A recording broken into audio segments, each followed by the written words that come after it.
The rain had turned the base yard into a gray mirror, reflecting Boots' tempers and rank that morning.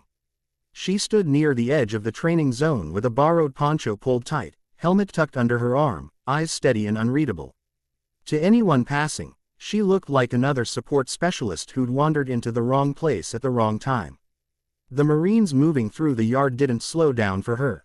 They were loud, confident, laughing the way men do when they think the world belongs to them. One shoulder clipped her arm. Another shove followed, harder this time, sending her half a step back into the mud. Someone barked a crude order to clear out.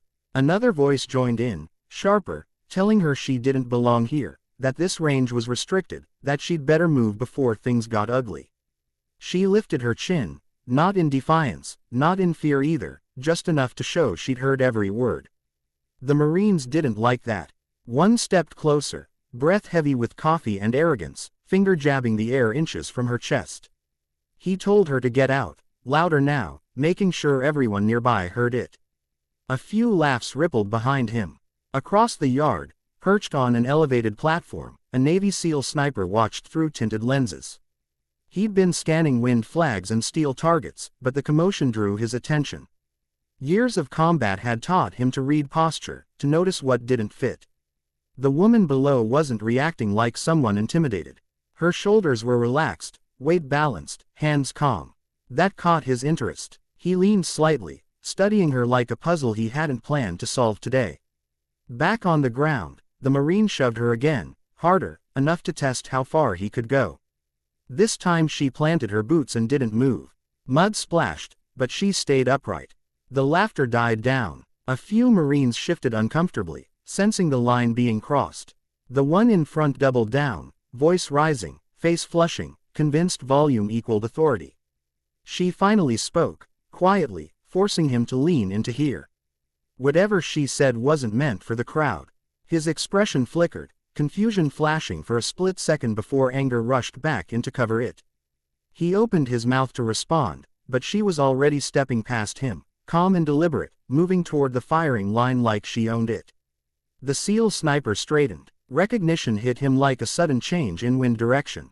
The way she moved, the confidence without show, the silence that followed her steps, it all told a story the Marines hadn't read yet. He lowered his rifle slightly, eyes narrowing, realizing he was about to witness something rare, the moment when people learn they've made a very public mistake. She walked onto the firing line without asking permission, boots sinking slightly into the wet gravel, every step measured. The Marines behind her started shouting again, demanding she turn around, warning her she was about to get herself arrested or worse. Their voices echoed off the concrete barriers, but she didn't react. She stopped exactly where the yellow line faded into mud and set her helmet down with care, as if this place already knew her name. The range officer froze, halfway through calling a ceasefire, uncertain whether to assert authority or wait. There was something about her presence that slowed everything down. She glanced at the targets downrange, then at the wind flags, reading the environment the way others read a map. Her eyes lingered for only a second on the sniper platform above. The Navy SEAL sniper felt it immediately, that brief connection, professional to professional. He gave a small nod without thinking, instinct taking over before protocol. One Marine stormed forward, grabbing her arm to pull her back. That was the mistake. In one smooth motion, she rotated her wrist, stepped inside his balance, and redirected his momentum into the mud. It wasn't flashy. It wasn't aggressive. It was efficient. The Marine hit the ground hard, stunned more by the ease of it than the impact. The yard went silent, the kind of silence that makes every breath sound loud. She released him immediately and stepped back, hands open, showing restraint rather than dominance. Her voice carried now, calm but firm, cutting through the tension. She stated that no one needed to get hurt and that she was cleared to be there. The Marines laughed again, but it sounded forced, uncertain. They demanded proof, rank, something to make sense of what they'd just seen.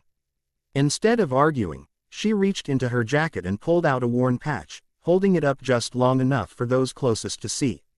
A few faces changed instantly. Others leaned in, squinting, disbelief giving way to shock. The Marine on the ground pushed himself up, eyes wide, staring at her like he was seeing a ghost. Above them, the SEAL sniper was already moving. He slung his rifle, climbed down from the platform, boots hitting the steps with purpose. He knew that patch. He'd bled alongside people who wore it. He knew what it meant when someone like her stayed quiet until forced to speak. By the time he reached the ground, the Marines had formed an uneasy half-circle around her, no longer shouting, no longer sure of themselves. She stood in the center, rain streaking down her face, expression unreadable, waiting. Not for approval, not for apology, just for the moment when truth would land, heavy and undeniable, and everyone would understand exactly who they had just put their hands on. The Navy SEAL sniper stepped into the circle and everything shifted. Conversations died mid-breath. The Marine straightened without realizing why, instincts older than pride kicking in. He didn't raise his voice. He didn't need to. He stopped beside her and looked at the Marine who had shoved her first, his stare sharp enough to strip excuses bare. Then he looked back at her, eyes softening just a fraction, and gave a crisp nod of respect. Someone finally asked who she was. She exhaled slowly, like she'd been holding that breath since the first shove, and answered without drama. She wasn't here to prove anything. She was here on joint authorization, observing, evaluating, doing a job that required silence more than status. The words landed hard, faces drained of color as understanding spread. This wasn't a lost support tech. This was someone whose file you didn't read unless you had clearance and a reason. The Marine who'd cursed at her swallowed and tried to speak, but nothing came out right. Apologies stumbled over themselves. She listened without interrupting, eyes steady, not angry, not smug. When he finished, she nodded once. That was it. No lecture, no punishment delivered by her hand. The lesson had already burned itself into everyone watching. The SEAL sniper addressed the group then, calmly explaining what professionalism looked like when no one thought they were being watched. He didn't shame them. He didn't have to. The weight of his words and her presence did that work together. The Marine stood in the rain, soaked, quiet, humbled in a way training manuals never achieved. She picked up her helmet and turned back toward the range. As she passed the Marine she'd put in the mud, she paused just long enough to say that respect wasn't about rank patches or loud voices, it was about how you treated people before you knew who they were. Then she walked away, boots crunching softly, the yard parting for her without a single command. From the platform, the SEAL watched her disappear down the concrete path. Knowing he'd just witnessed the kind of strength most people never understood. Not dominance, not revenge, control. If this story reminded you that true warriors don't need to shout to be heard, and that respect is earned through actions, not arrogance, make sure you subscribe to the channel Bravo Warrior Stories for more powerful, realistic military stories that reveal the unseen moments behind the uniform.